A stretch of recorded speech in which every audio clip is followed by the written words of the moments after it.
Hello मेरे प्यारे साथियों, कैसे हैं आप सब। आज 12 जनवरी है, राष्ट्रीय युवा दिवस। तो सबसे पहले आप सबको राष्ट्रीय युवा दिवस की ढेर सारी शुभकामनाएं। आज हम इस वीडियो में अर्थतंत्र कार्य को देखेंगे, उसका वर्किंग प्रिंसिपल और उसमें क्या क्या लगा रहता है, ये हम सब चीजें देखेंगे। ठीक है ना। तो हम पिछले वीडियो में पढ़े थे रेक्टिफायर किसे कहते हैं, कितने प्रकार का होता है। तो चलिए हम उसको जल्दी से रिवीजन कर लेते हैं, फिर आगे हम पढ़ेंगे हाफ वेव रेक्टिफायर को। तो हम बताए थे रेक्टिफायर एक इलेक्ट्रॉनिक डिवाइस है जो एसी को डीसी में कन्वर्ट करता है, यानी अल्टरनेटिंग करंट को डायरेक्ट करंट में क्या करता है, कन्वर्ट करता है। एक कन्वर्टिंग डिवाइस है ना। एसी का अपोजिट होता है इन्वर्टर। एसी को डीसी में कन्वर्ट करा है रेक्टिफायर, लेकिन डीसी को एसी में कौन कन्वर्ट करेगा, इन्वर्टर। ठीक है। और बताए थे हमारा रेक्टिफायर दो प्रकार का होता है, अनकंट्रोल्ड रेक्टिफायर और कंट्रोल्ड रेक्टिफायर। अनकंट्रोल्ड रेक्टिफायर भी दो प्रकार का होता है, हाफ वेव रेक्टिफायर और फुल वेव रेक्टिफायर। ठीक है ना। तो आज हम हाफ वेव रेक्टिफायर को पढ़ेंगे, इसमें क्या क्या लगा रहता है और कैसे वर्क करता है। इसमें हमारा एक ट्रांसफार्मर टी लगा रहता है, जो जिसका प्राइमरी वाइंडिंग सप्लाई वोल्टेज से कनेक्ट रहता है और सेकेंडरी वाइंडिंग से हमारा एक डायोड लगा रहता है, और डायोड के श्रेणी में हम एक आरएल लोड लगा देते हैं, लोड प्रतिरोध लगा देते हैं, जिससे हमें निर्गत विभव या आउटपुट वोल्टेज प्राप्त हो जाता है। ठीक है, इतना आ गया समझ ना। अब जो हमारे ट्रांसफार्मर है, इसके सेकेंडरी प्राइमरी वाइंडिंग में नंबर ऑफ टर्न क्या है, ज्यादा है, और जो हमारा सेकेंडरी वाइंडिंग है इसमें नंबर ऑफ टर्न क्या है, कम है। हम जानते हैं कि जिसमें प्राइमरी वाइंडिंग में नंबर ऑफ टर्न ज्यादा है और सेकेंडरी वाइंडिंग में नंबर ऑफ टर्न कम है, तो कौन सा ट्रांसफार्मर होता है, स्टेप डाउन ट्रांसफार्मर। कौन, स्टेप डाउन ट्रांसफार्मर होता है ना, स्टेप डाउन ट्रांसफार्मर। अब यहां से करंट गया और हमें इस दिशा में एम से एन की ओर क्या हो रहा है, फ्लो होगा, और जब इस दिशा में फ्लो होगा तो हमारा क्या होगा, निर्गत विभव या आउटपुट वोल्टेज प्राप्त हो जाएगा। ठीक है, इतना आ गया समझ। चलिए लिख लेते हैं इसको।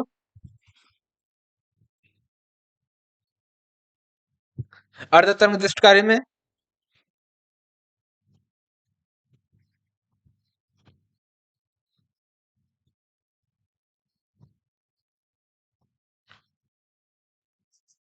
अर्ध तरंग दृष्ट कार्य में ट्रांसफार्मर टी का प्राथमिक कुंडली L1, हम ट्रांसफार्मर के प्राथमिक वाइंडिंग को L1 लिखे हैं और सेकेंडरी वाइंडिंग को क्या लिखे हैं, L2 लिखे हैं। तो हम वही लिख रहे हैं। प्राथमिक वाइंडिंग L1 किससे जुड़ा है, सप्लाई वोल्टेज निवेशी प्रत्यावर्ती विभव, है ना। तो हम लिख लेते हैं प्राथमिक कुंडली L1 निवेशी निवेशी प्रत्यावर्ती विभव, प्रत्यावर्ती विभव से जुड़ा रहता है। निवेशी प्रत्यावर्ती विभव यानी कि इनपुट अल्टरनेटिंग वोल्टेज, है ना, जुड़ा रहता है, तथा द्वितीयक कुंडली द्वितीय कुंडली L2, द्वितीय कुंडली क्या है, L2 है। L2 से पीएन संधि डायोड, पीएन संधि डायोड के श्रेणी क्रम में आरएल लोड, है ना, लोड प्रतिरोध लोड प्रतिरोध आरएल लोड प्रतिरोध आरएल से निर्गत विभव आउटपुट वोल्टेज प्राप्त होता है। ठीक है, लिख लिया इतना। हमारा जो अर्धतरंग दृष्टिकारी है इसमें ट्रांसफार्मर के जो प्राइमरी वाइंडिंग है वह सप्लाई वोल्टेज से जुड़ा रहता है, और जो सेकेंडरी वाइंडिंग है उससे पीएन संदर्भ डायोड की श्रेणी में हम क्या लगा देते हैं, आरएल लोड लगा देते हैं, जिससे हमें क्या होता है, निर्गत विभव प्राप्त हो जाता है। ठीक है, उसके आगे हम इसका वर्किंग देख लेते हैं, कैसे वर्क करता है। वर्किंग, जब हम इसमें सप्लाई देते हैं, क्या है, इसमें एसी सप्लाई देते हैं, तो हमें यहाँ पे क्या मिल रहा है, डीसी सप्लाई मिल रहा है, रेक्टिफायर लगा है तो, है ना, एसी से डीसी कन्वर्ट कर रहा है। तो जब हम यहाँ पे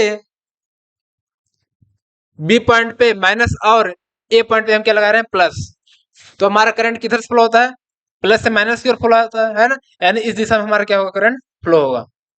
और जब इस दिशा में फ्लो होगा तो हमारा क्या होगा, आरएल लोड से क्या हो जाएगा, आउटपुट वोल्टेज मिल जाएगा, और पुनः से हमारा क्या हो जाएगा यहाँ से, यानी इस दिशा में हमारा क्या होगा, वोल्टेज क्या होगा, सर्कुलेट होगा, है ना।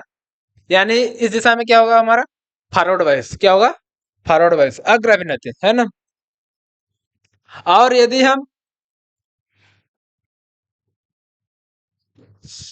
यहाँ पे हम क्या लें, प्लस लें, और यहाँ पे क्या लें, माइनस लें, है ना, तो हमारा क्या होगा, करंट इस दिशा में फ्लो होगा, और जब इस दिशा में फ्लो होगा तो हमारा क्या हो जाएगा, यहाँ पे एन से पी की ओर हमारा करंट फ्लो होगा, और ये एन से पी की ओर हमारा क्या होगा, रिवर्स बायस हो जाएगा, और रिवर्स बायस में हमारा जो डायोड होता है वो वर्क नहीं करता है, इसलिए हमारा क्या होगा, यहाँ पे करंट फ्लो नहीं होगा, है ना, यानी आउटपुट वोल्टेज हमें नहीं मिलेगा। लिख लेते हैं, अर्धतरंग दृष्टिकारी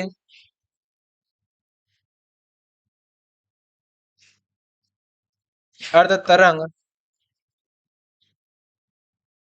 दृष्टिकारी के प्रथम आधे चक्र में, आधे चक्र में, है ना, प्रथम दृष्टिकारी के प्रथम आधे चक्र में देखेंगे, जब जब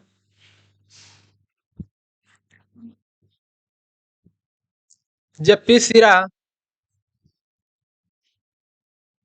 सिरा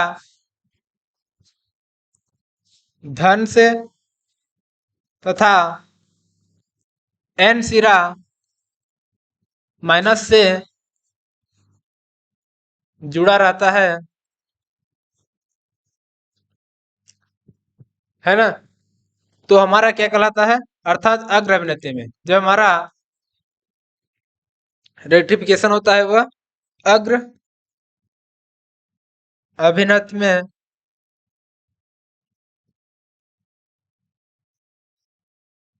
अग्र अभिनत की दिशा में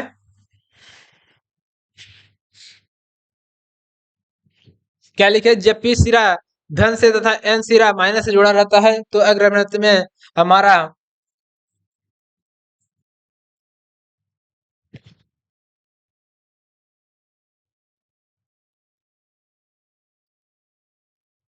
ठीक है,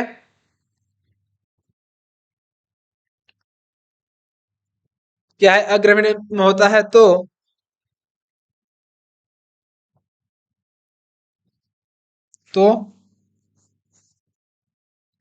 निर्गत विभव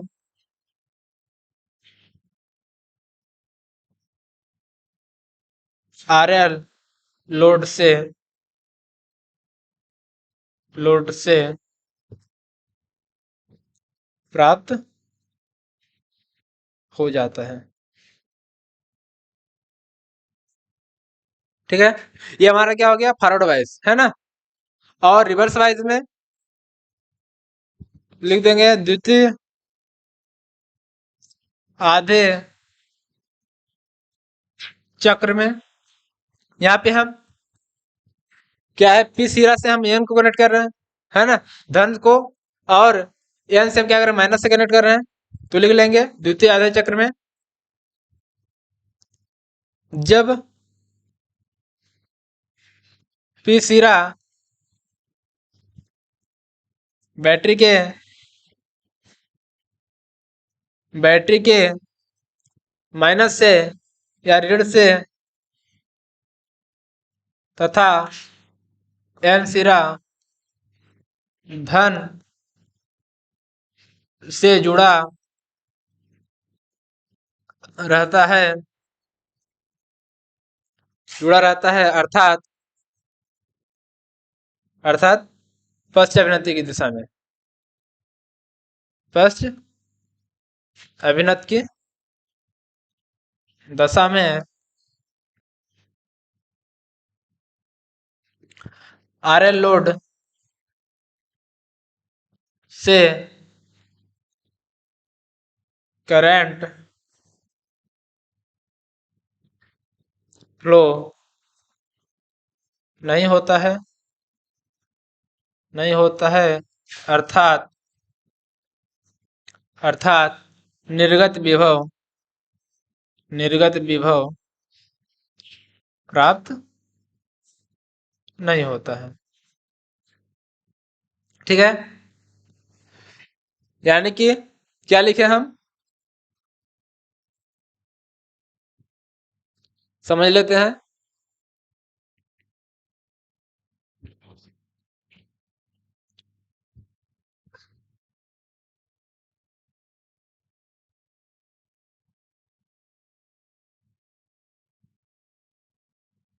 ये है अर्ध निर्दिष्ट कार्य में हम यहाँ पे क्या लिए, प्लस लिए हैं, और यहाँ पे क्या लिए, माइनस लिए हैं। तो हमारा करंट इस दिशा में फ्लो हो गया, है ना। डायोड हमारा फॉरवर्ड वाइज में वर्क करता है, तो हमारा क्या हो गया, यहाँ से करंट फ्लो हो गया। और जब हम यहाँ पे क्या लिए हैं, प्लस लिए हैं, और यहाँ पे क्या लिए, माइनस लिए हैं, तो हमारे यहाँ से करंट फ्लो हो जाएगा, है ना। लेकिन जो हमारे यहाँ से इस दिशा में क्या होगा, हमारा एन से पी की ओर करंट फ्लो नहीं होगा, तो हमारा क्या सर्किट पूरा कंप्लीट नहीं हो पाएगी, और हमारा क्या होगा, करंट फ्लो नहीं होगा, है ना। तो ये हमारा क्या होगा, इधर से करंट जो हमारा फ्लो हो रहा है वो फॉरवर्ड वाइज, और जो हमारा इधर से करंट फ्लो हो रहा है वो क्या होगा, रिवर्स वाइज हो गया। ठीक है, इतना देख लिया ना।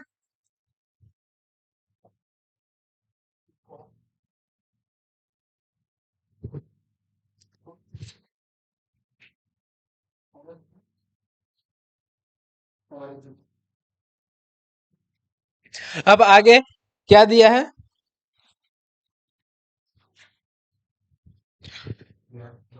अर्थात लिख देते हैं,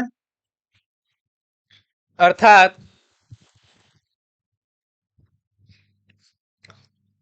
जब अर्थात अग्र अभिनत में,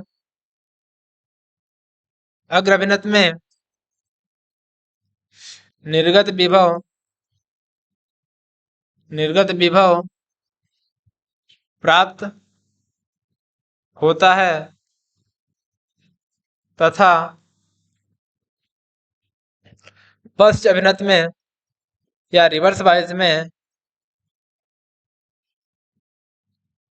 निर्गत विभव, निर्गत विभव प्राप्त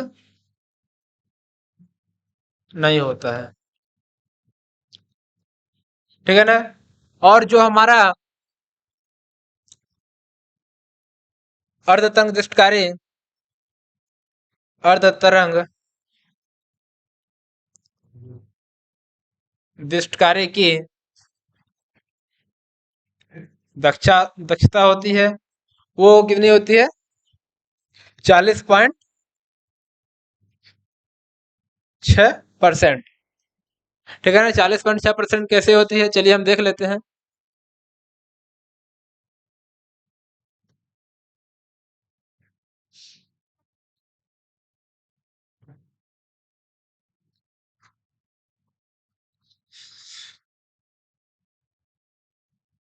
अब ये क्या है हमारा एसी वोल्टेज,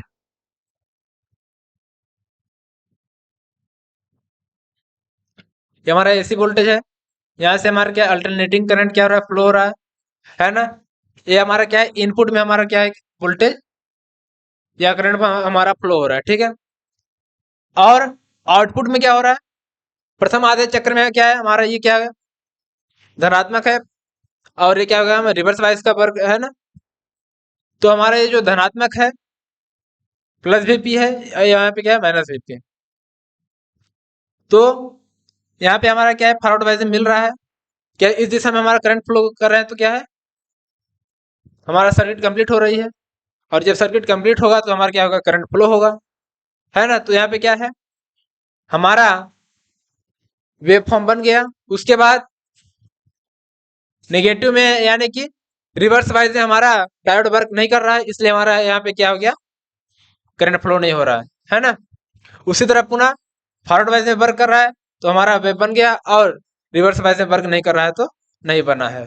इसी तरह क्या है, हमारा आगे बढ़ता जाएगा, यानी जो हमारे है हाफ वेव सिग्नल कहलाएगा। क्या, हाफ वेव सिग्नल मिल रहा है, आधा मिल रहा है ना। तो हमारा क्या हो जाएगा, ये हाफ वेव सिग्नल। इस तरह से हो गया हमारे अर्ध तरंग दृष्ट कार्य। ठीक है,